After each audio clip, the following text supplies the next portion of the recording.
Opa, bom dia, boa tarde, boa noite. Eu estou muito feliz que você tenha se juntado a mim nesse propósito e hoje nós vamos ler de 1 Reis, capítulo 7 ao capítulo 10. A construção do Palácio de Salomão.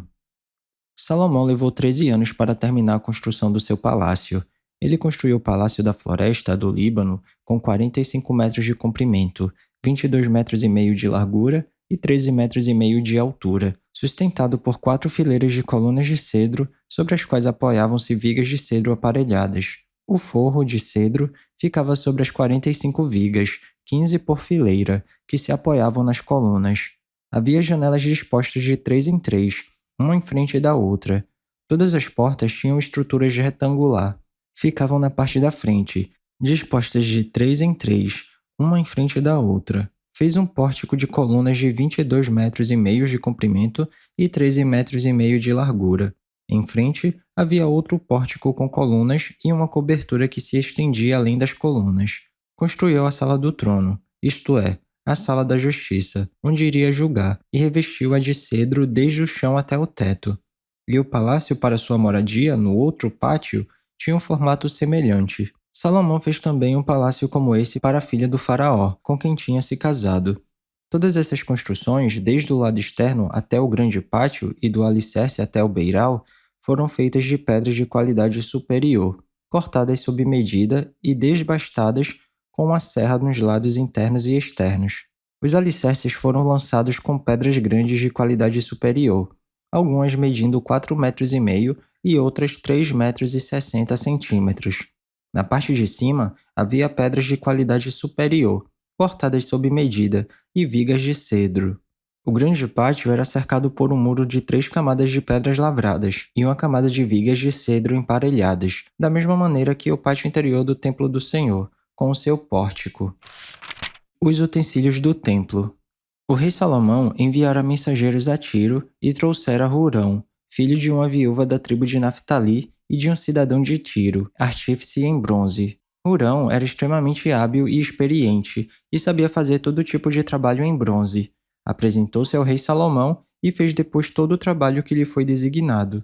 Ele fundiu 2 colunas de bronze, cada uma com 8 metros e 10 centímetros de altura e 5 metros e 40 centímetros de circunferência, medidas pelo fio apropriado. Também fez 2 capitéis de bronze fundido para colocar no alto das colunas. Cada capitel tinha 2 metros e 25 centímetros de altura. Conjuntos de correntes entrelaçadas ornamentavam os capitéis no alto das colunas, 7 em cada capitel. Fez também romães em 2 fileiras, que circundavam cada conjunto de correntes para cobrir os capitéis no alto das colunas. Fez o mesmo com cada capitel. Os capitéis no alto das colunas do pórtico tinham o formato de lírios, com 1 metro e 80 centímetros de altura. Nos capitéis das 2 colunas, acima da parte que tinha formato de taça, perto do conjunto de correntes, havia 200 romãs enfileiradas ao redor. Ele levantou as colunas na frente do pórtico do templo.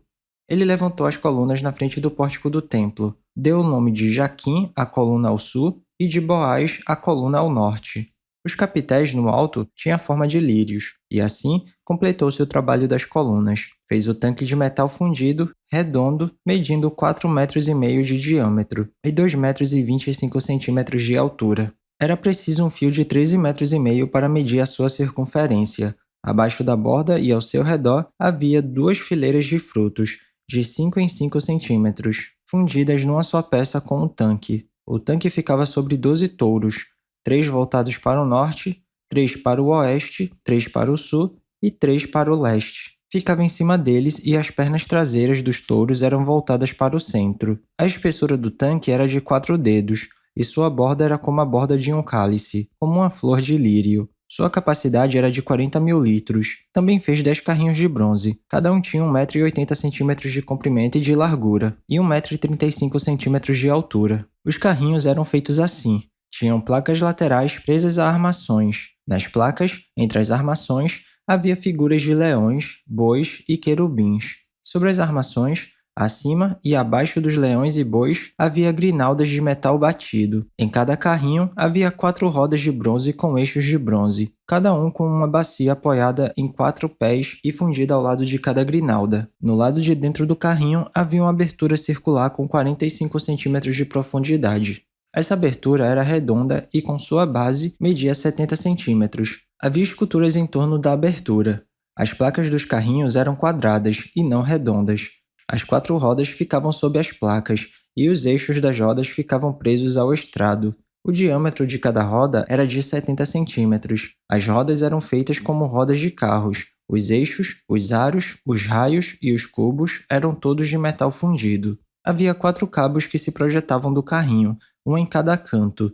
No alto do carrinho havia uma lâmina circular de 22 centímetros de altura. Os apoios e as placas estavam fixados no alto do carrinho. Ele esculpiu figuras de querubins, leões e tamareiras na superfície dos apoios e nas placas, em cada espaço disponível, com grinaldas ao redor. Foi assim que fez os 10 carrinhos. Foram todos fundidos nos mesmos moldes, e eram idênticos no tamanho e na forma. Depois, ele fez 10 pias de bronze, cada uma com capacidade de 800 litros, medindo 1,80 m de diâmetro, uma pia para cada um dos 10 carrinhos. Ele pôs 5 carrinhos no lado sul do templo e 5 no lado norte, pôs o tanque no lado sul, no canto sudeste do templo.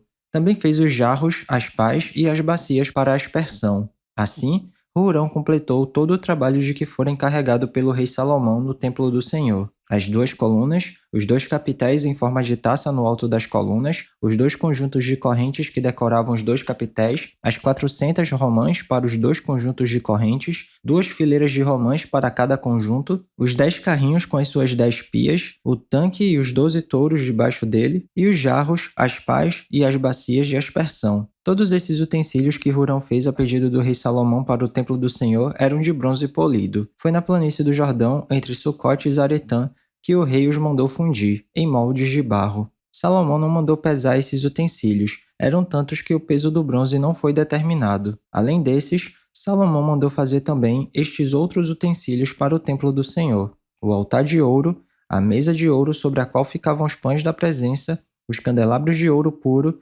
5 à direita e 5 à esquerda, em frente do santuário interno, as flores, as lâmpadas e as tenazes de ouro, as bacias, os cortadores de pavio, as bacias para aspersão, as tigelas e os incensários, e as dobradiças de ouro para as portas da sala interna, isto é, o lugar santíssimo, e também para as portas do átrio principal. Terminada toda a obra que Salomão realizou para o templo do Senhor, ele trouxe tudo que seu pai havia consagrado e colocou-o com os tesouros do templo do Senhor, a prata, o ouro e os utensílios. Capítulo 8. O transporte da arca para o templo. Então o rei Salomão reuniu em Jerusalém as autoridades de Israel, todos os líderes das tribos e os chefes das famílias israelitas para levarem de Sião, a cidade de Davi, a arca da aliança do Senhor. E todos os homens de Israel uniram-se ao rei Salomão por ocasião da festa, no mês de Etanim, que é o 7º mês. Quando todas as autoridades de Israel chegaram, os sacerdotes pegaram a arca do Senhor e a levaram com a tenda do encontro e com todos os seus utensílios sagrados. Foram os sacerdotes e os levitas que levaram tudo. O rei Salomão e toda a comunidade de Israel que se havia reunido a ele, diante da arca, sacrificaram tantas ovelhas e bois que nem era possível contar. Os sacerdotes levaram a arca da aliança do Senhor para o seu lugar no santuário interno do templo, isto é, no lugar santíssimo, e a colocaram debaixo das asas dos querubins. Os querubins tinham suas asas estendidas sobre o lugar da arca e cobriam a arca e as varas utilizadas para o transporte. Essas varas eram tão compridas que as suas pontas, que se estendiam para fora da arca, podiam ser vistas da frente do santuário interno, mas não de fora dele, e elas estão lá até hoje. Na arca, havia só as 2 tábuas de pedra que Moisés tinha colocado quando estava em Horebe, onde o Senhor fez uma aliança com os israelitas depois que saíram do Egito. Quando os sacerdotes se retiraram do lugar santo, uma nuvem encheu o templo do Senhor, de forma que os sacerdotes não podiam desempenhar o seu serviço, pois a glória do Senhor encheu o seu templo. E Salomão exclamou: "O Senhor disse que habitaria numa nuvem escura. Na realidade, construí para ti um templo magnífico, um lugar para nele habitares para sempre." Depois, o rei virou-se e abençoou toda a assembleia de Israel que estava ali em pé, e disse: "Bendito seja o Senhor, o Deus de Israel, que com sua mão cumpriu o que com sua própria boca havia prometido a meu pai, Davi, quando lhe disse: Desde o dia que tirei Israel, o meu povo, do Egito, não escolhi nenhuma cidade das tribos de Israel para nela construir um templo, em honra ao meu nome. mas escolhi Davi para governar Israel, o meu povo. Meu pai Davi tinha no coração o propósito de construir um templo em honra ao nome do Senhor, o Deus de Israel. Mas o Senhor lhe disse: Você fez bem em ter no coração o plano de construir um templo em honra ao meu nome. No entanto, não será você quem o construirá, mas o seu filho, que procederá de você. Ele construirá o templo em honra ao meu nome. E o Senhor cumpriu a sua promessa. Sou sucessor de meu pai Davi, e agora ocupo o trono de Israel como o Senhor tinha prometido, e construí o templo em honra ao nome do Senhor, o Deus de Israel. Providenciei nele um lugar para a arca, na qual estão as tábuas da aliança do Senhor, a aliança que fez com os nossos antepassados quando os tirou do Egito. A oração de dedicação. Depois Salomão colocou-se diante do altar do Senhor, diante de toda a Assembleia de Israel, levantou as mãos para o céu e orou: Senhor, Deus de Israel, não há Deus como tu em cima nos céus nem embaixo na terra. Tu que guardas a tua aliança de amor com os teus servos que, de todo o coração, andam segundo a tua vontade. Cumpriste a tua promessa a teu servo Davi, meu pai. Com tua boca prometeste e com tua mão a cumpriste, conforme hoje se vê. Agora, Senhor, Deus de Israel, cumpre a outra promessa que fizeste a teu servo Davi, meu pai, quando disseste: Você nunca deixará de ter diante de mim um descendente que se assente no trono de Israel, se tão somente os seus descendentes tiverem o cuidado de, em tudo, andarem segundo a minha vontade como você tem feito. Agora, ó Deus de Israel, que se confirme a palavra que falaste a teu servo Davi, meu pai. Mas será possível que Deus habite na terra? Os céus, mesmo os mais altos céus, não podem conter-te, muito menos este templo que construí. Ainda assim, atende à oração do teu povo e ao seu pedido de misericórdia, ó Senhor meu Deus. Ouve o clamor e a oração que o teu servo faz hoje na tua presença? Estejam os teus olhos voltados de dia e noite para este templo, no lugar do qual disseste que nele porias o teu nome, para que ouças a oração que o teu servo fizer voltado para este lugar. Ouve as súplicas do teu servo e de Israel, o teu povo, quando orarem voltados para este lugar. Ouve dos céus, lugar da tua habitação, e quando ouvires, dá-lhes o teu perdão. Quando um homem pecar contra seu próximo, tiver que fazer um juramento e vier jurar diante do teu altar neste templo, ouve dos céus e age. Julga os teus servos, condena o culpado, fazendo cair sobre a sua própria cabeça a consequência de sua conduta, e declara sem culpa o inocente, dando-lhe o que sua inocência merece? Quando Israel, teu povo, for derrotado por inimigo, por ter pecado contra ti, voltar-se para ti e invocar o teu nome, orando e suplicando a ti neste templo, ouve dos céus e perdoa o pecado de Israel, o teu povo, e traze-o de volta à terra que deste aos seus antepassados.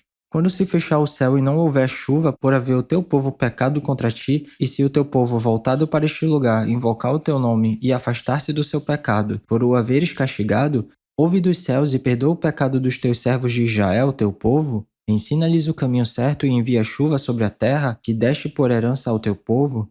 Quando houver fome ou praga no país, ferrugem e mofo, gafanhotos peregrinos e gafanhotos devastadores, ou quando inimigos sitiarem suas cidades, quando em meio a qualquer praga ou epidemia, uma oração ou súplica por misericórdia for feita por um israelita ou por todo Israel teu povo, cada um sentindo as suas próprias aflições e dores, estendendo as mãos na direção deste templo, ouve dos céus o lugar da tua habitação. Perdoa e age, trata cada um de acordo com o que merece, visto que conheces o seu coração. Sim, só tu conheces o coração do homem. Assim, eles te temerão durante todo o tempo em que viverem na terra que deste aos nossos antepassados.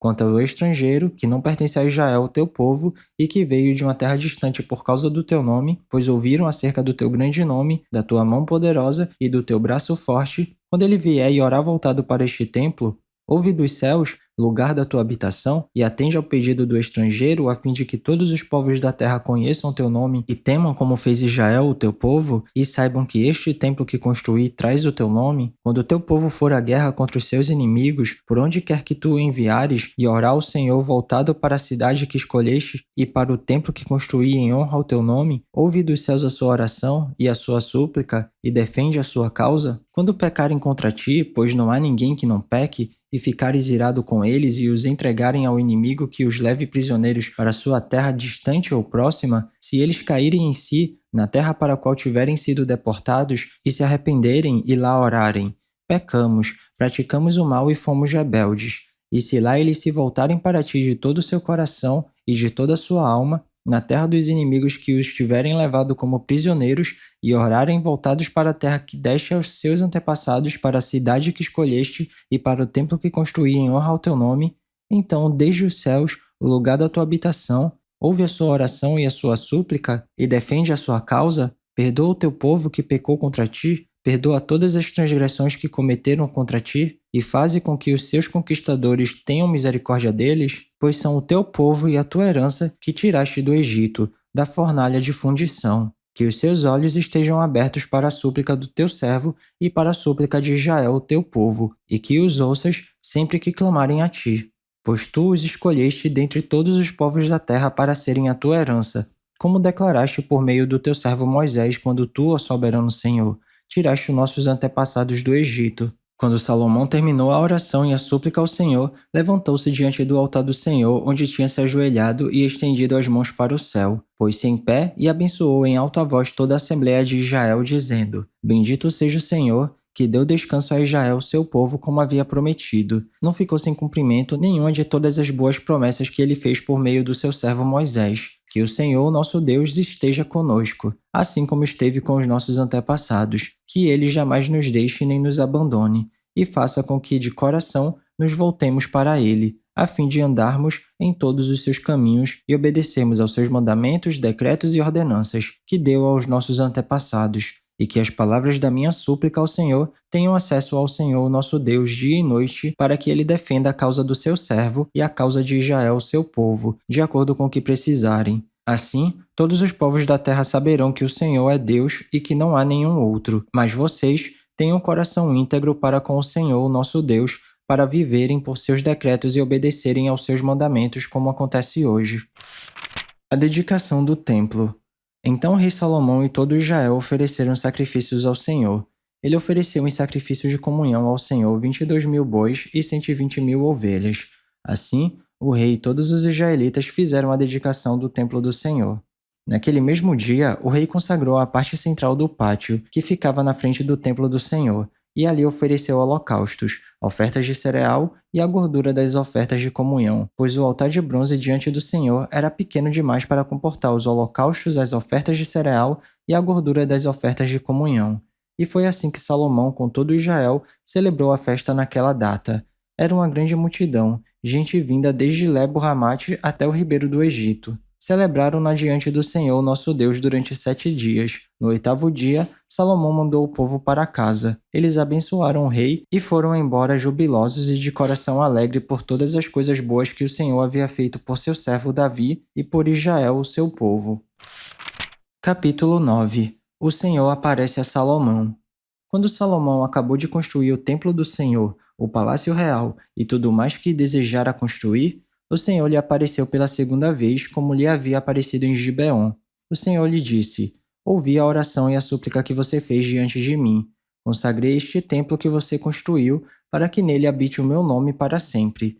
Os meus olhos e o meu coração estarão sempre nele. E se você andar segundo a minha vontade, com integridade de coração e com retidão, como fez o seu pai Davi, se fizer tudo o que ordeno a você, obedecendo aos meus decretos e às minhas ordenanças, firmarei para sempre sobre Israel o seu trono, conforme prometi a Davi seu pai, quando lhe disse: Nunca faltará descendente para governar Israel. Mas se você ou seus filhos se afastarem de mim e não obedecerem aos mandamentos e aos decretos que lhes dei, e prestarem culto a outros deuses e adorá-los, desarraigarei Israel da terra que lhes dei e lançarei para longe da minha presença este templo que consagrei ao meu nome. Israel se tornará então objeto de zombaria entre todos os povos. E embora este templo seja agora imponente, todos os que passarem por ele ficarão espantados e perguntarão: por que o Senhor fez uma coisa dessas a esta terra e a este templo?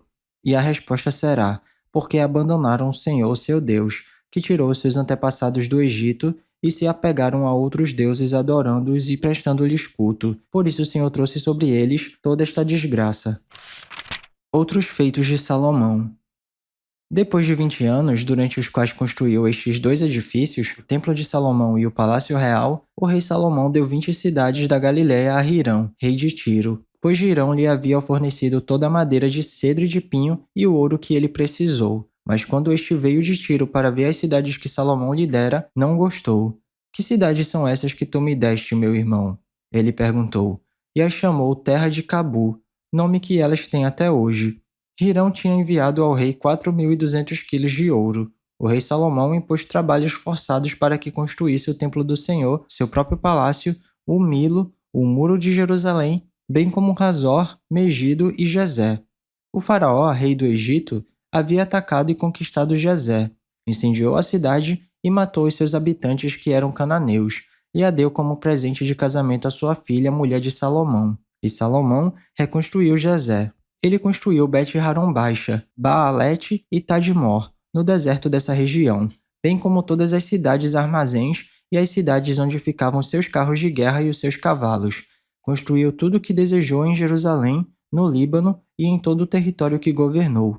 Salomão recrutou para o trabalho forçado todos os não-israelitas, descendentes dos amorreus, dos hititas, dos ferezeus, dos heveus e dos jebuseus, que não tinham sido mortos pelos israelitas, e esses povos continuaram nesse trabalho até hoje. Mas Salomão não obrigou nenhum israelita a trabalhos forçados. Eles eram seus homens de guerra, seus capitães, os comandantes dos seus carros de guerra e os condutores de carros. Também eram israelitas os principais oficiais encarregados das construções de Salomão, 550 oficiais que supervisionavam os trabalhadores. Somente depois que a filha do faraó mudou-se da cidade de Davi para o palácio que Salomão havia construído para ela, foi que ele construiu o Milo. 3 vezes por ano Salomão oferecia holocaustos e sacrifícios de comunhão no altar que havia construído para o Senhor, e ao mesmo tempo queimava incenso diante do Senhor, e Salomão concluiu o templo.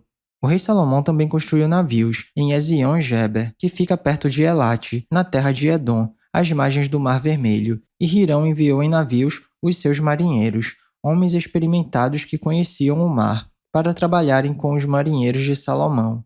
Navegaram até Ofir e de lá trouxeram 14.700 quilos de ouro para o rei Salomão. Capítulo 10. A rainha de Sabá visita Salomão. A rainha de Sabá soube da fama que Salomão tinha alcançado, graças ao nome do Senhor, e foi a Jerusalém para pô-lo à prova com perguntas difíceis. Quando chegou, acompanhada de uma enorme caravana com camelos carregados de especiarias, grande quantidade de ouro e pedras preciosas, fez a Salomão todas as perguntas que tinha em mente. Salomão respondeu a todas, nenhuma lhe foi tão difícil que não pudesse responder. Vendo toda a sabedoria de Salomão, bem como o palácio que ele havia construído, o que era servido em sua mesa, o alojamento dos seus oficiais, os criados e os copeiros, todos uniformizados, e os holocaustos que ele fazia no templo do Senhor, a visitante ficou impressionada. Então ela disse ao rei: "Tudo o que ouvi em meu país acerca de tuas realizações e de tua sabedoria é verdade, mas eu não acreditava no que diziam, até ver com os meus próprios olhos. Na realidade, não me contaram nem a metade. Tu ultrapassas em muito o que ouvi, tanto em sabedoria como em riqueza. Como devem ser felizes os homens da tua corte, que continuamente estão diante de ti e ouvem a tua sabedoria. Bendito seja o Senhor teu Deus que se agradou de ti e te colocou no trono de Israel. Por causa do amor eterno do Senhor para com Israel, ele te fez rei, para manter a justiça e a retidão." E ela deu ao rei 4.200 quilos de ouro e grande quantidade de especiarias e pedras preciosas. Nunca mais foram trazidas tantas especiarias quanto as que a rainha de Sabá deu ao rei Salomão. Os navios de Hirão, que carregavam ouro de Ofir, também trouxeram de lá grande quantidade de madeira de junípero e pedras preciosas. O rei utilizou a madeira para fazer a escadaria do templo do Senhor e a do palácio real, além de harpas e liras para os músicos. Nunca mais foi importada nem se viu tanta madeira de junípero. O rei Salomão deu à rainha de Sabá tudo o que ela desejou e pediu, além do que já lhe tinha dado por sua generosidade real. Então ela e os seus servos voltaram para o seu país. O esplendor do reino de Salomão. O peso do ouro que Salomão recebia anualmente era de 23.300 quilos, fora os impostos pagos por mercadores e comerciantes, por todos os reis da Arábia e pelos governantes do país. O rei Salomão fez 200 escudos grandes de ouro batido, utilizando 3,6 kg de ouro em cada um. Também fez 300 escudos pequenos de ouro batido, com 1,8 kg de ouro em cada um. O rei os colocou no palácio da floresta do Líbano. O rei mandou fazer ainda um grande trono de marfim revestido de ouro puro. O trono tinha 6 degraus e o seu encosto tinha a parte alta arredondada. Nos 2 lados do assento havia braços, com um leão junto a cada braço. Havia 12 leões nos 6 degraus, um em cada ponta de cada degrau. Nada igual havia sido feito em nenhum outro reino. Todas as taças do rei Salomão eram de ouro, bem como todos os utensílios do palácio da floresta do Líbano. Não havia nada de prata, pois a prata quase não tinha valor nos dias de Salomão. O rei tinha no mar uma frota de navios mercantes, com os navios de Hirão. Cada 3 anos a frota voltava, trazendo ouro, prata, marfim, macacos e pavões. O rei Salomão era o mais rico e o mais sábio de todos os reis da terra. Gente de todo o mundo pedia audiência a Salomão para ouvir a sabedoria que Deus lhe tinha dado. Ano após ano, todos os visitantes traziam algum presente, utensílios de prata e de ouro, mantos, armas e especiarias, cavalos e mulas. Salomão juntou carros e cavalos. Possuía 1.400 carros e 12.000 cavalos, dos quais mantinha uma parte nas guarnições de algumas cidades e a outra parte perto dele em Jerusalém. O rei tornou a prata tão comum em Jerusalém quanto as pedras, e o cedro tão numeroso quanto as figueiras bravas de Cefelá. Os cavalos de Salomão eram importados do Egito e da Cilícia, onde os fornecedores do rei os compravam. Importavam do Egito um carro por 7,2 kg de prata e um cavalo por 1,8 kg, e os exportavam para todos os reis dos hititas e dos arameus.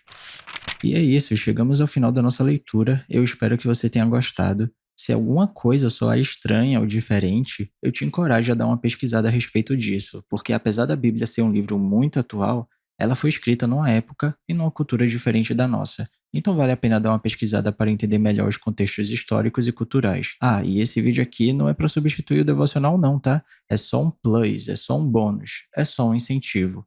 Continue tendo seu tempo especial com Deus, e se alguma palavra tocar seu coração e se você quiser compartilhar comigo aqui nos comentários, fica à vontade que eu vou ficar muito feliz de ler. Não se esquece de ativar as notificações do canal para não perder nenhum vídeo e tamo junto. Cheirinho no coçarão, que Papai do Céu abençoe e até amanhã.